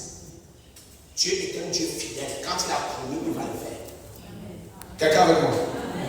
C'est pour ça que chacun d'entre nous doit s'évertuer à adorer l'Éternel. Ce Dieu ne ment pas. Et il accomplit toujours ce qu'il dit. Il dit ce qu'il accomplit. Tout ce que Dieu nous a dit dans la parole, il est prêt à l'accomplir. Mais il veut qu'une personne se soumette à lui, une personne se prosterne devant nous pour reconnaître sa majesté, sa grandeur. Quelqu'un avec moi? Amen. Et il n'y a personne qui soit un adorateur d'un Dieu et qui n'est pas rémunéré par ce Dieu. Regardez ceux qui adorent sa femme. Regardez ceux qui se sont qui ont livré leur âme. Ils sont à fond dans le mal. Et ils sont rémunérés par leur Père. Alléluia. Regardez ceux qui adorent le fou et qui se livrent pour pouvoir faire une activité. Ils sont rémunérés dans cette activité.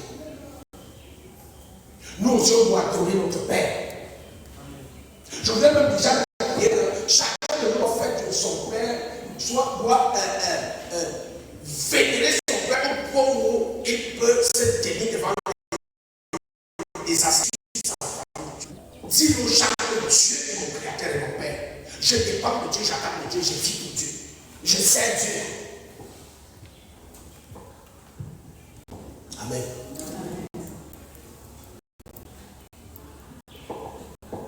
Dès qu'on dit aller, on va foquer le visage et le nom de la personne. On est prêt à mettre ça sur le cabas et on met ça sur lui.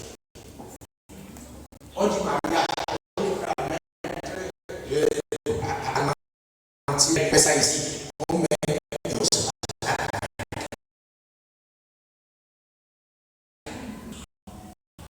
dites-moi.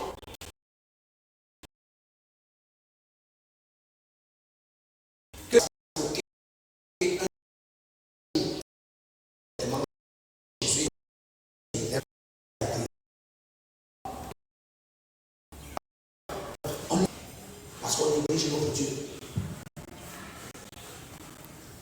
Alléluia. On doit adorer Dieu parce que fidèle pour accomplir ses promesses. Dieu est fidèle pour accomplir ses promesses.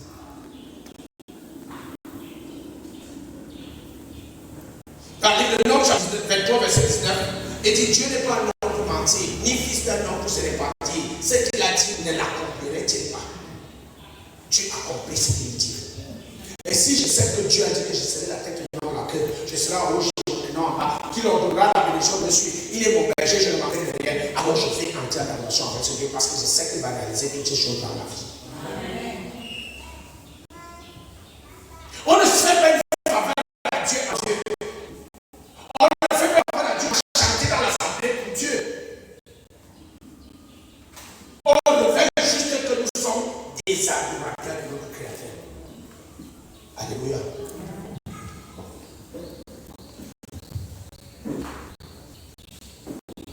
Il n'a pas changé. Et la dernière chose que je dis, pourquoi nous devons adorer Dieu? Nous devons adorer Dieu parce que la provision que Dieu nous donne dépasse tout ce que nous lui demandons. Tout le matériel que nous demandons à Dieu est moins important que ce que Dieu nous donne par lui-même. Quelqu'un avec moi? Jean 3, verset 16, il dit quoi? Dieu a tant aimé le monde qu'il a donné son fils Jésus-Christ afin que. Mais qu'il est. Ça, c'est la promesse de quoi? Du salut. C'est la promesse du salut. Alors, tu peux agir avec Toi qui n'as jamais demandé de salut, et que tu as reçu, qui a reçu, et toi qui as reçu le salut à toute grâce de Dieu, tu vas acheter le salut à combien? 5 000. Non, imagine, dis-moi, si on dit aujourd'hui que le salut s'achète pour aller au tu vas pas combien pour acheter le salut? On dit toi-même que c'est le prix. Amen. Amen. Tu comprends donc que Dieu te donne quelque chose qui est au-delà de tout ce que tu demandes. Tout ce que tu demandes. Qu'est-ce que Dieu nous apporte? Il nous apporte la paix. Tu peux acheter la paix à combien?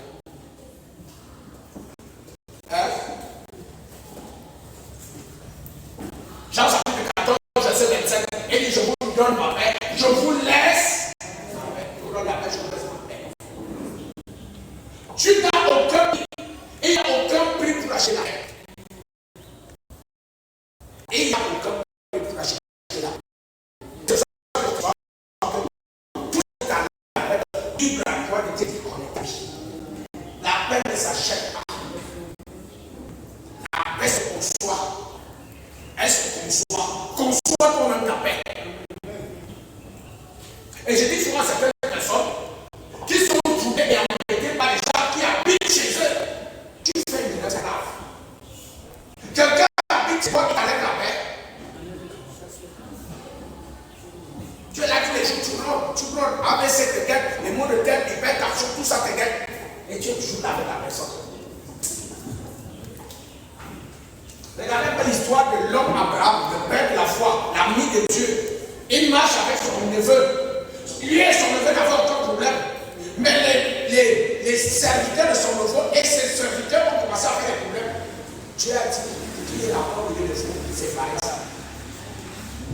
Abraham vient, regarde là-haut en bas, Fatou là, tu peux aller où? C'était dans la bière. Il n'y a pas de guerre à dire à quelqu'un que pardon, le temps d'habitation chez moi est déjà expiré. Il n'y a pas de péché à ça.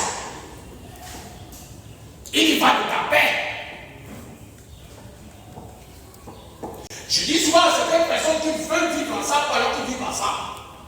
Vous n'avez même pas encore commencé à vous légaliser devant Dieu. Vous êtes dans le péché et il y a déjà la guerre comme ça. Séparez-vous. Séparez-vous. Le même problème, on arrange ça 1 million de fois. Séparez-vous. Chacun part de son côté. Quelqu'un avec moi? Amen. Jacques chapitre 1, verset 5. Si quelqu'un manque de sagesse, qu'il la demande à Dieu, qu'il donne à tout ça, simplement sa reproche, et elle sera accordée. Tu peux acheter la sagesse avec combien d'argent? Voilà les choses que Dieu te donne.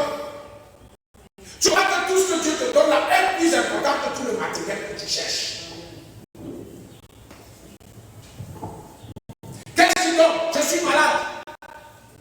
Il donne la guérison. Ce n'est pas l'argent qui guérit. Ce n'est pas l'hôpital qui guérit. Ce n'est pas l'argent qui guérit.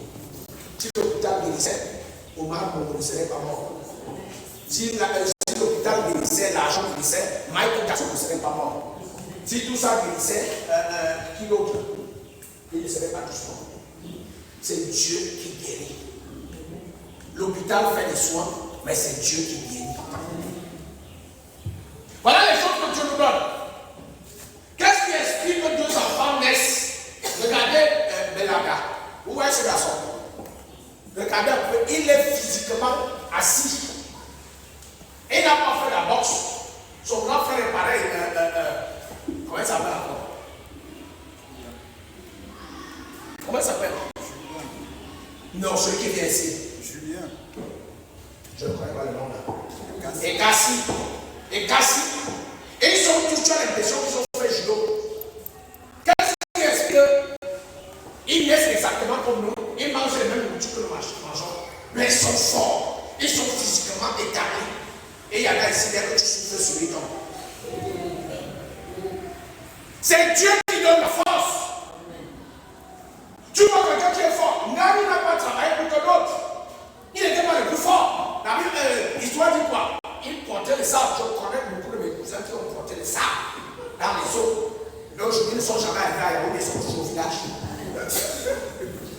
Là, ils portent le même sable, ils partent à taper les gens, on lui donne l'argent. Même si on le tape, on lui donne l'argent. C'est Dieu qui donne la force. Isaïe chapitre 29, 40, verset 31. Et donne la force à celui qui tombe en défaillance. Donc Dieu nous donne des choses plus précieuses que le matériel que nous cherchons. C'est pour ça que nous devons l'appeler. Quelqu'un avec moi? J'ai vu un mystère. Vraiment un mystère. Quand je prends le lycée de Claire, je marchais avec 3 personnes. On avait un groupe de 4. On a fait seconde ensemble. On a fait première ensemble 2 fois. C'est-à-dire qu'on a tous échoué. Et on a tous recommencé. Amen. Sur les 4, 2 étaient des enfants d'hommes très riches. Ils vivaient à Bastos et tout ça. Et les 2 de ces enfants, de ces personnes-là sont tous morts. Le 3e, il est né en Angleterre, il a vécu en Algérie, et il est venu au lycée de Claire, on était en classe de première et seconde. Jusqu'aujourd'hui. Il a travaillé à la CRTV, certains de l'église au connaissent. Aujourd'hui, il a eu ce qu'on appelle la hernie discale. Et depuis près de 15 ans, il marche avec une béquille. Moi, je sortais du ghetto, enfant de pauvre. Parfois, je dormais sans manger, j'allais à l'école à pied. Il y a un qui venait à l'école avec sa voiture. Et on partait faire la fête dans sa voiture. Quand il a fini son père, il a offert un hôtel. 3 étoiles à Atida. Et il est mort. L'autre est mort. L'autre est paralysé. Et je suis encore là. C'est pas parce que je suis fort. C'est la force de Dieu. C'est la force de Dieu qui marche en moi. Donc je ne peux pas dire que je m'amuse avec ce Dieu. Je dois adorer ce Dieu. Pas pour me moquer des autres parce qu'ils ont perdu la vie, mais pour dire à Dieu merci parce que moi je donne la grâce de vivre. Chacun de nous doit l'adorer. Si tu es ce que tu es aujourd'hui, même si tu n'as pas ce que tu veux, tu n'es pas la grâce de Dieu. Dieu doit être le sujet de ton adoration chaque jour. Alléluia. Amen. Alors, parlons des différentes formes d'adoration. Donc, quand je disais que tu dois venir à l'aide, c'est aussi pour finir ce que tu as l'air. Quand tu viens trop en retard, comme tu viens là, maintenant c'est que je te libère un peu en retard. Amen. Amen. Qui doit aller à la réunion? La réunion, nous entendons la parole. Ok, je suis dans 10 minutes. Les différentes formes d'adoration. Parlons des différentes formes d'adoration. Comme je te disais au début du programme, l'adoration, ce n'est pas seulement le fait de chanter. L'adoration n'est pas le fait de chanter. Chanter est une forme d'adoration. Louer est une forme plus superficielle de l'adoration. Quelqu'un me suit? Donc le chant est bon. C'est-à-dire que des formes. Psaume 100, verset 4. Psaume 100, verset 4. Il dit, chanterai dans ses parvis avec des louanges. Chanterai par ses portes. Psaume 4, verset 4.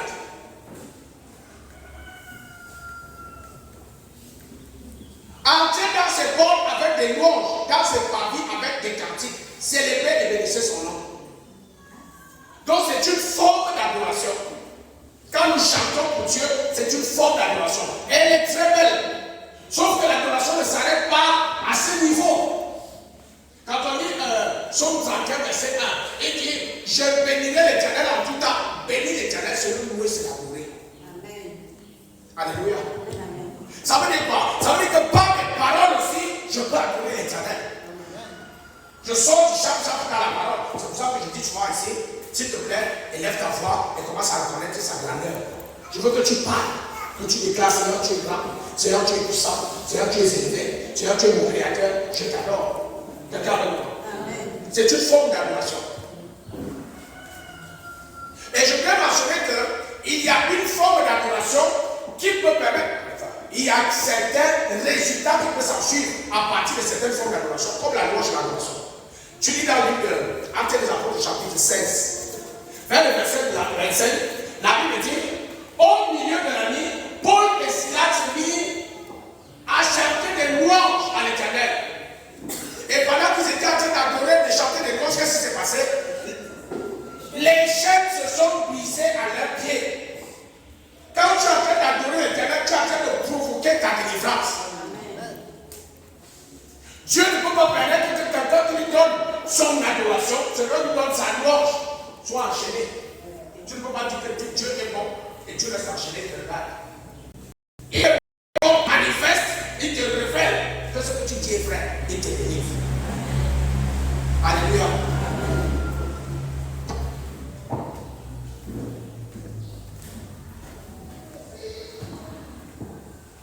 je bénirai l'Éternel à tout temps.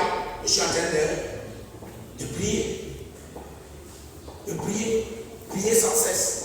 Quand tu vois quelqu'un qui prie constamment, c'est quelqu'un qui est en train de révéler à Dieu que je ne peux pas sans toi. Quelqu'un qui est en train de dire à Dieu qu'il n'y a que toi qui peux le faire dans ma vie. Quand tu dis à tout à Dieu, tu es en train de dire que Dieu a un mot à dire dans toutes les situations. Et c'est une forme d'adoration. Prie en tout temps. Avant de manger, prie. Avant de t'habiller, prie. Avant de sortir de chez toi, prie. Quand tu rentres, prie. Tes enfants rentrent à l'école, prie. Avant d'engager dans ton nez solaire, prie. Dédicace-toi à Dieu. Avant d'engager un projet, prie. C'est pour dire à Dieu, je compte sur toi, je dépends de toi. Alléluia. Est-ce que 1 Thessaloniciens chapitre 5, verset 17, il dit prier sans cesse, prier constamment. Prier constamment. Ok. Vous voyez, nous sommes dans une assemblée. Ne pensez pas que je suis indifférent par rapport à toute personne qui est impliquée dans ce ministère à fond. Quand vous voyez quelqu'un qui applique, on a dit jeudi, on doit balayer, on doit prier tel jour, on doit nettoyer, on doit prêter la salle, on doit aller faire l'évangélisation. Toute personne qui obéit à ma voix a une place de choix dans mon cœur. Comme le voulez, dans mon bas, vous disiez Amen. Que vous disiez Amen ou pas. Amen. Amen. Bien que vous disiez Amen. Si vous disiez Amen ou pas. Quelqu'un me suit. Et quand je vois de telles personnes, je constate que de telles personnes valorisent ma parole. Ils sont en adoration vis-à-vis de moi. C'est comme ça que c'est. Quand tu obéis à quelqu'un, tu obéis à la voix de quelqu'un, tu es en train d'adorer la personne. Donc si tu obéis à la voix de l'Éternel, tu adores l'Éternel. Tu l'adores. L'obéissance que tu lui donnes tous les jours est une adoration. Ça veut dire que la désobéissance, c'est quoi? C'est quoi le concept de l'adoration? Hein? C'est quoi le concept de l'adoration?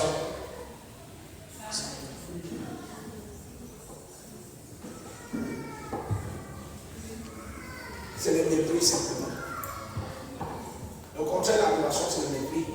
Quand tu n'adores pas quelqu'un, tu le méprises. Ça veut dire que si par ton obéissance, tu ne révèles pas une adoration, si toi, ton niveau d'obéissance, tu n'es pas dans la plénitude d'obéissance, tu révèles que tu méprises Dieu. Parce que Dieu ne peut pas dire ne fais pas ceci, tu le fais. Et tu comprends que tu as l'adoration à l'Éternel. Quelqu'un d'autre?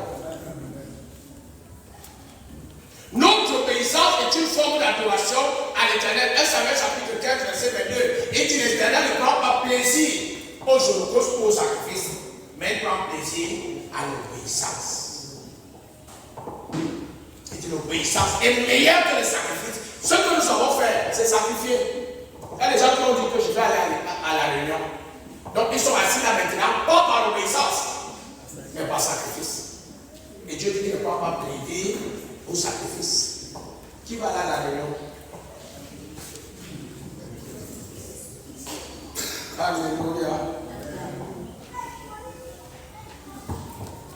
Ce n'est pas en fait que nous parlons dans la Bible de Philippiens chapitre 2 verset 8. La Bible dit quoi? Jésus-Christ a obéi jusqu'à la mort et même à la mort à la croix. C'était quoi? Le signe de son adoration à son Père. Même quand son Père a dit, c'est pour ça que Dieu aime Abraham. Et il sacrifie-moi ton fils. Et Abraham a pris son fils l'a amené à l'autel pour le sacrifier. C'est une forme d'adoration. Adoration.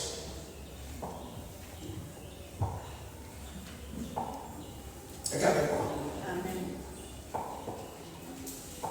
C'est pour ça que quand tu prends quelque chose qui est précieux pour toi, tu donnes à Dieu, il considère ça comme une adoration.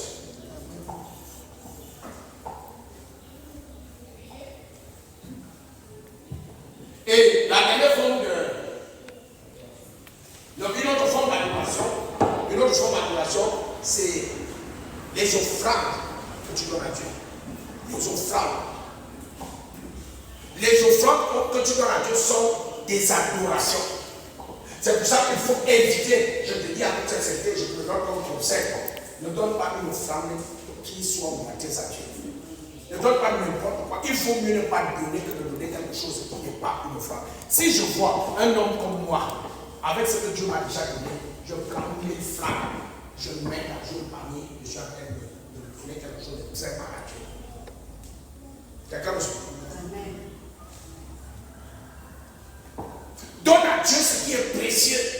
Donne-lui ce qui peut devenir, qui peut se transformer en adoration. Quand tu ouvres ta main pour mettre dans le panier, donne à Dieu quelque chose de précieux. C'est pour ça que tu te dis, ne lui donne pas une offrande boiteuse. Quand tu continues la lecture de Lévitique chapitre 22, après le verset 22 là-bas, il te dit, quand tu donneras une offrande, un bouc qui aura un testicule broyé, ou bien un pied plus long et un autre plus court. C'est dans la Bible. Testicule est écrit dans la Bible. C'est pas moi. Ne me regarde pas comme si j'ai dit quelque chose dans la Bible. Quand il dit testicule broyé, il a papa parlait de testicule. Lis la Bible. C'est où?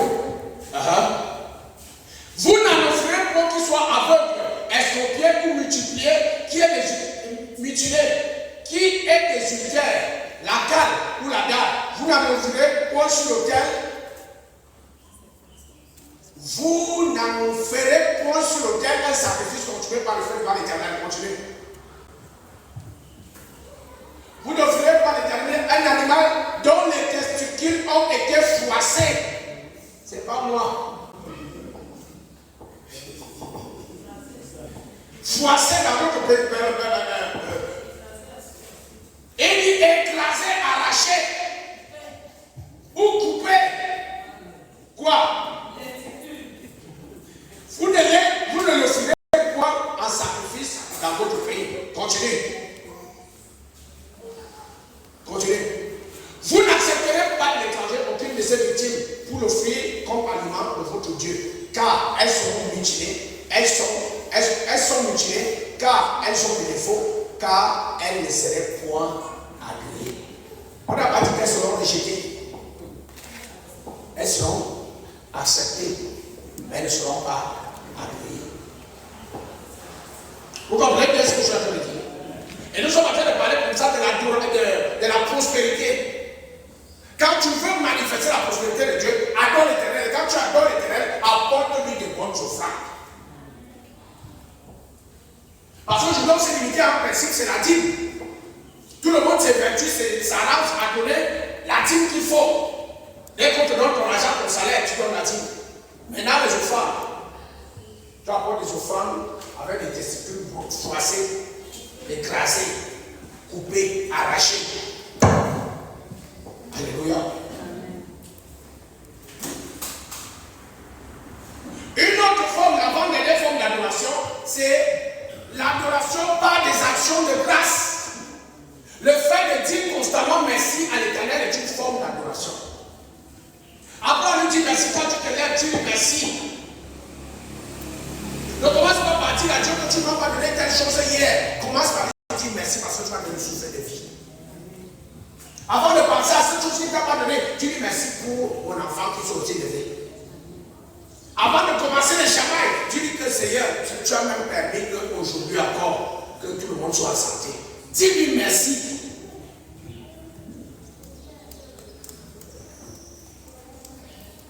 Alléluia. Amen. Les actions de grâce. Il dit rendez continuellement grâce à Dieu en toutes choses, car c'est à votre égard la volonté de Dieu en Jésus-Christ. 1 Samuel 5:18. Rendez grâce, rendez grâce, rendez grâce. Alléluia. Et le dernier type d'adoration que je vais te mentionner ce matin, c'est l'adoration par le service. Tu vois une personne qui s'engage, qui se consacre au service de Dieu, et une personne qui adore Dieu. Tu vois une personne qui ne sert pas Dieu, c'est une personne qui refuse d'adorer Dieu. On ne se manque pas. Ton activité, ton commerce que tu as là, c'est Dieu qui le bénit. Crois-moi, ne me crois pas, mais je te dis que c'est Dieu qui le bénit. Donc si tu peux dire Dieu, quand même tu sais que je fais le commerce, et tu ne viens pas servir Dieu à cause de ton commerce, tu es en train de jouer au ping-pong. La balle que tu as envoyée va te revenir. Quelqu'un avec moi? Adoration par le service. Et dans Psaume 100, verset 2, il dit servez l'Éternel avec joie. Servez l'Éternel avec joie. Servez l'Éternel avec joie. Notre attaque, on sert. Aujourd'hui, tout a pris notre table, nos études, nos activités, nos copains, nos mariages. Tout a pris notre table, on ne peut plus servir Dieu. Mais on attaque Dieu là, on doit le passer. Alléluia. Quelqu'un avec moi? Amen.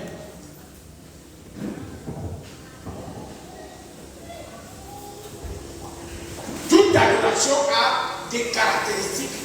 Elle porte des choses, des grâces. Toute adoration pour elle porte une rémunération. Je peux dire ça comme ça. Toute adoration porte une rémunération.